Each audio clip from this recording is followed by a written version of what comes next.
नमस्कार दोस्तों मैं हूं लाइव डिजाइनर कुणाल कुमार, आपका ज्योतिषीय मार्गदर्शक। आज हम बात करने जा रहे हैं वैदिक ज्योतिष के सबसे गहरे रहस्यों में से एक नक्षत्रों की। जी हाँ दोस्तों, ज्योतिष में राशियां तो हम सब जानते हैं, 12 राशियां जो हमारे जीवन को आकार देती हैं। लेकिन क्या आप जानते हैं कि असली गहराई इन नक्षत्रों में छुपी होती है और इन नक्षत्रों की बात कोई नहीं करता। जबकि नक्षत्रों का ज्ञान ज्योतिष सीखने के लिए, ज्योतिष को समझने के लिए, ज्योतिष पर बात करने के लिए सबसे ज्यादा जरूरी है। नक्षत्रों की सीरीज में आज हम आपको भरणी नक्षत्र के बारे में बताने जा रहे हैं। हमने अश्विनी नक्षत्र पर वीडियो बनाई, आपको बहुत अच्छी लगी, आपके बहुत सारी ईमेल हमें मिली, दिल को खुशी हुई। आगे भी हम सभी नक्षत्रों पर वीडियो बनाएंगे। आगे भी हम ज्योतिष का वो ज्ञान जो कहीं ना कहीं समुद्र की गहराइयों में छुपा हुआ है, वो आप लोगों के सामने लेकर के आएंगे। वैदिक काल में राशियों को कम जाना जाता था, नक्षत्रों को देखकर भी भूत, भविष्य और वर्तमान का कथन किया जाता था। आप सबका एक जन्म नक्षत्र होता है जिससे आपकी मूल प्रवृत्ति देखी जाती है, आपका स्वभाव, करियर, रिश्ते, यहां तक कि शुभ मुहूर्त। कुल 27 नक्षत्र होते हैं। तो आज हम भरणी नक्षत्र के बारे में बात करने वाले हैं। तो आइए बात करते हैं भरणी नक्षत्र की। भरणी नक्षत्र मेष राशि के 13 डिग्री 20 कला से 26 डिग्री 40 कला तक फैला हुआ है। इसका नाम भरणी है। इसका मतलब है पालन करने वाली, जो जीवन को पालती है, बनाती है और बदलती भी है, यानी कि भरण पोषण। भरणी प्रतीक योनि यानी कि जन्म का द्वार, यह सृजन और विनाश का भी द्वार है। दोनों का प्रतीक माना जाता है भरणी को। इसके जो स्वामी हैं वो शुक्र देवता हैं। सौंदर्य, प्रेम और धन का ग्रह। देवता इसके यमराज हैं, मृत्यु और न्याय के देवता। महत्व की अगर मैं बात करूं, भरणी जन्म और मृत्यु का चक्र है। इसी चक्र का ये नक्षत्र है भरणी। अगर आपका जन्म भरणी में हुआ है तो आप क्रिएटिव, संघर्षशील और परिवर्तन के प्रतीक हैं। भरणी मेष राशि का दूसरा भाग, जहां साहस और सौंदर्य, शुक्र यानी कि मेष और शुक्र का मिलन योनि प्रतीक बताता है कि ये जन्म और पुनर्जन्म का द्वार है। यमराज के देवता होने से न्याय और परिवर्तन सिखाता है। पृथ्वी तत्व होने से व्यक्तित्व जमीन से जुड़ा रहता है। तमस गुण गहराई देता है। रहस्यमयी लेकिन शक्तिशाली स्थिति उत्पन्न करता है। स्वभाव और व्यक्तित्व, भरणी में जन्मा व्यक्तित्व क्रिएटिव और संघर्षशील होता है। शुक्र उसे खूबसूरती, कला और आकर्षण देता है। वो फैशन करने वाला, अच्छा डिजाइन करने वाला या अच्छा आर्टिस्टिक होता है, और डिजाइनिंग लाइन में या आर्टिस्टिक लाइन में ही वो चमकता भी है। लेकिन यमराज का प्रभाव उसे संघर्ष सिखाता है, यानी कि फील्ड में जब वो एंट्री करता है, काम में, जॉब में, बिजनेस में जब एंट्री करता है तो उसको बड़ा स्ट्रगल देखने को मिलता है। लेकिन वो मुश्किलों में भी टूटता नहीं है। हाथी योनि से ताकत और स्मृति मिलती है। लंबे समय तक वो याद रखता है, यानी कि अपनी मेहनत को, अपनी संघर्ष को वो कभी नहीं भूलता। नेगेटिव पक्ष भी होता है। अगर मैं नेगेटिव पक्ष की बात करूं, या शुक्र ऐसे व्यक्ति की जन्म कुंडली में कमजोर हो तो वह जिद्दी होता है, खर्चीला होता है, इमोशनल ड्रामा करता है, रिश्तों की ओवर एक्टिंग या उनको ओवर रिएक्ट करता है। रिश्तों में ऐसा फंसता है कि उसको निकलने का कई बार रास्ता नहीं मिलता। गुप्त बातें छिपाता है।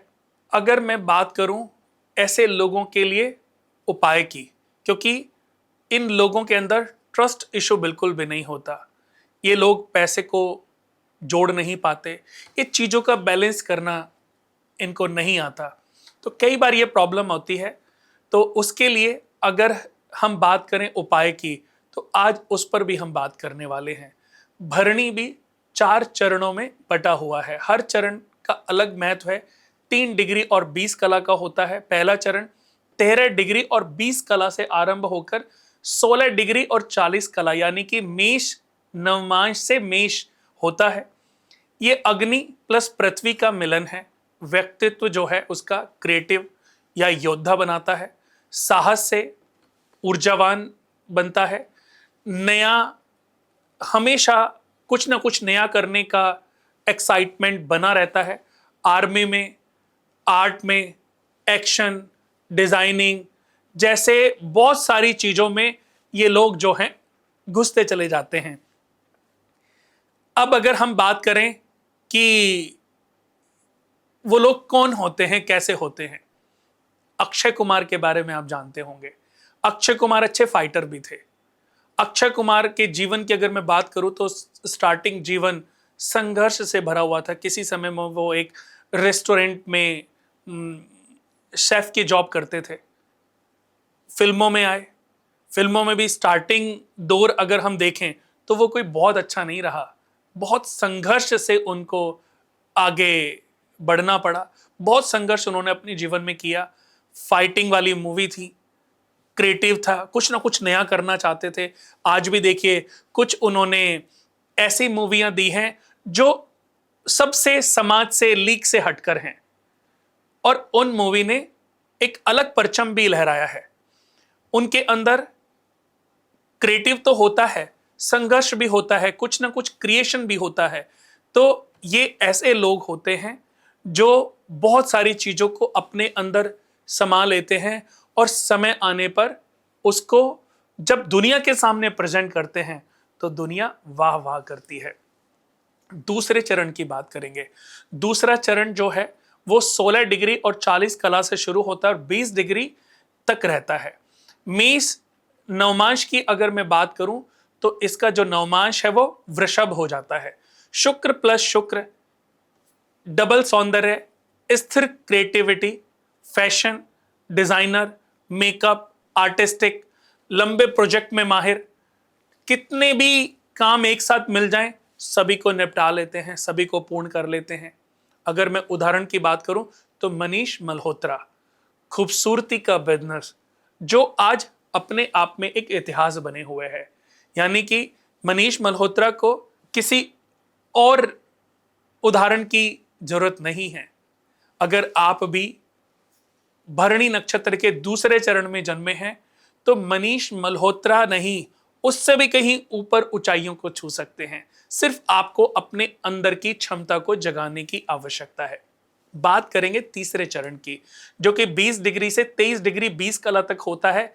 मेष से नवमांश में मिथुन, यानी कि Budh plus Shukra, communication, art, बातूनी, creativity, fashion, journalist, event planner, art की बातें करना, जैसे करण जौहर, यानी कि ड्रामा प्लस क्रिएशन, जैसे मूवियां बनाना, कॉफी विद करण, अपना एक प्रोग्राम ले आना, अभी वो एक और अपना प्रोग्राम लेकर के आए हैं। यानी कि नई नई चीजों में क्रिएटिव अपने आप को लगा के रखना, टीवी पे दिखते रहना। हीरो नहीं बनेंगे, दूसरों को बनाएंगे, लेकिन फिर भी अट्रैक्शन उनके अंदर कहीं ना कहीं बना रहेगा। ड्रामेबाज भी बहुत होते हैं, यानी कि अपनी बातों से किसी को भी चकाचौंध कर देना। अभी ज्वेलरी फील्ड में भी आ गए। तो ऐसे और भी बहुत सारी परिस्थितियां हैं जिसमें हम करण जौहर की बात कर सकते हैं। उनके बारे में और भी बातें कही जाती हैं कि जैसे अभी उनको 3 बच्चों का सुख भी प्राप्त हुआ है। वो मेडिकल ट्रीटमेंट से जरूर हुआ है, लेकिन प्राप्त हुआ है। तो ऐसे लोग दूसरों की परवाह नहीं करते। दूसरे उनके बारे में क्या बातें करते हैं, क्या बातें फैलाते हैं, उनके बारे में क्या सोचते हैं, उनको इसका कोई फर्क नहीं पड़ता।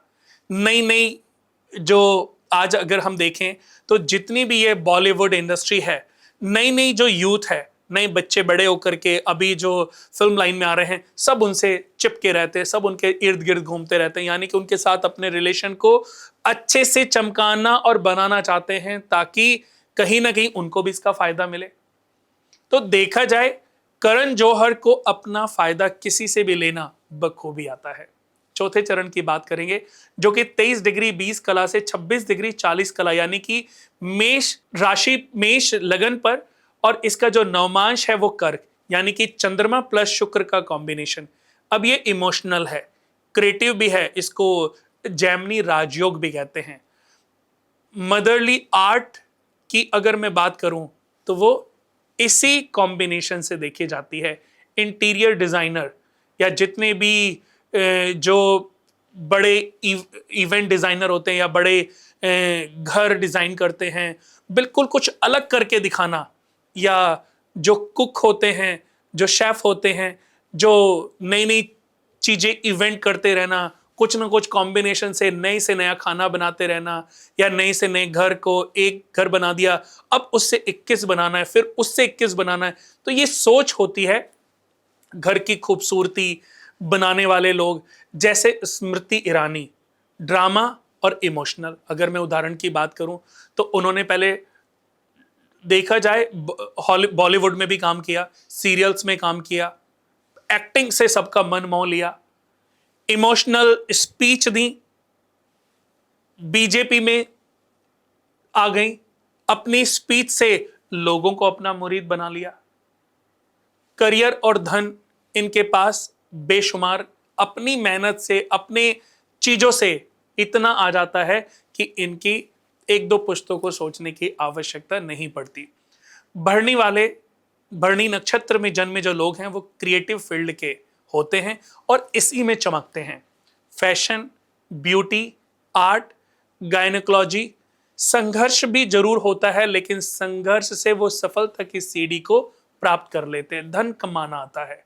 ये अपने जीवन में अपनी मेहनत से, अपने प्रयत्नों से, अपनी ऊर्जा से, अपने तरीकों से इतना पैसा कमा लेते हैं कि इनको कम से कम सोचने की जरूरत नहीं पड़ती।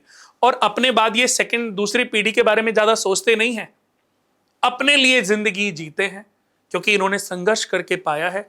तो अपनी जिंदगी को पहले फुलफिल करते हैं, उसके बाद जो बचता है वो अगली पीढ़ी के लिए ये दे भी देते हैं।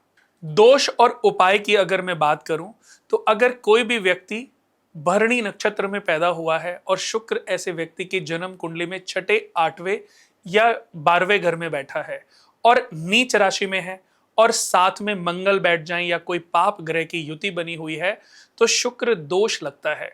रिश्तों में भी ड्रामा, रिश्तों में भी प्रॉब्लम, घर में भी प्रॉब्लम, हेल्थ में भी प्रॉब्लम, बहुत सारी प्रॉब्लम ऐसे व्यक्ति के जीवन में बनी रहती हैं। सेक्सुअल प्रॉब्लम ऐसे व्यक्ति को बहुत होती है, चाहे वो पुरुष हो चाहे वो स्त्री हो। अगर मैं उपाय की बात करूं तो जब बच्चे का जन्म हो उसके ठीक 27वें दिन सरसों के तेल का या चमेली के तेल का दीपक जलाएं या देसी घी का दीपक जलाएं और यम के मंत्र का ओम यम देवाय नमः, ओम यम देवाय नमः या ओम यमाय नमः, इस मंत्र का जाप करें और सफेद पुष्पों को दान करें। सफेद पुष्प, चमेली के फूल खरीद करके आप किसी मंदिर में चढ़ा के आ जाएं, या सफेद फूल लेकर के छोटे छोटे बच्चों में बांट दें, या कहीं पर भी उनको बांटना, दान करना आपके लिए काफी फायदेमंद साबित हो सकता है। दोस्तों, भरणी नक्षत्र एक जन्म और मृत्यु का द्वार है, सृजन, संघर्ष और परिवर्तन का प्रतीक है।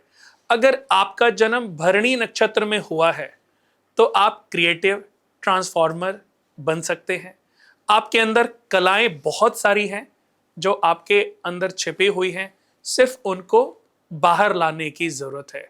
और अगर आपने अपने ऊपर वर्क कर लिया, अपने आप को समझ लिया, अपनी आर्ट को खुद पहचान लिया, तो आपका इस धरती पर कोई मुकाबला नहीं कर सकता।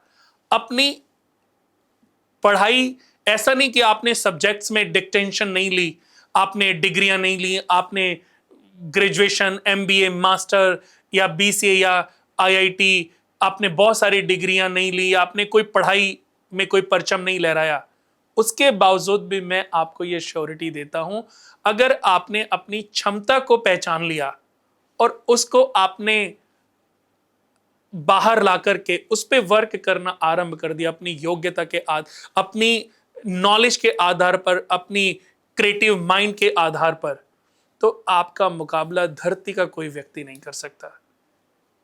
एजुकेशन, डिग्रियां मायने नहीं रखती फिर आपके लिए। आप जीवन में अपनी योग्यता, अपनी क्वालिटी के आधार पर अपने आप को ट्रांसफॉर्म करके इतना पैसा कमा सकते हो कि कितने सारे एजुकेटेड लोग आपके यहां पर नौकरी कर रहे होंगे। तो मेरा कहने का तात्पर्य यह है कि जितने भी भरणी नक्षत्र में जन्मे लोग हैं, उनको सिर्फ अपने आप को परखना है, अपने आप को पहचानना है, इमोशनल नहीं होने देना। नक्षत्रों का रोल हमारे जीवन में बहुत बड़ा है, सिर्फ हमें समझना है। आप देखिए कि आपका जन्म भी कहीं भरणी नक्षत्र में ही तो नहीं हुआ है। अगर हुआ है तो ये वीडियो आपकी किस्मत को बदल सकती है।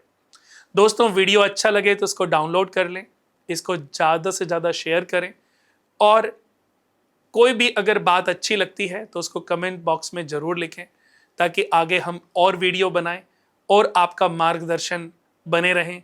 आज के लिए बस इतना ही। नए वीडियो, नए नक्षत्र पर बहुत जल्दी बात होगी। तब तक के लिए नमस्कार।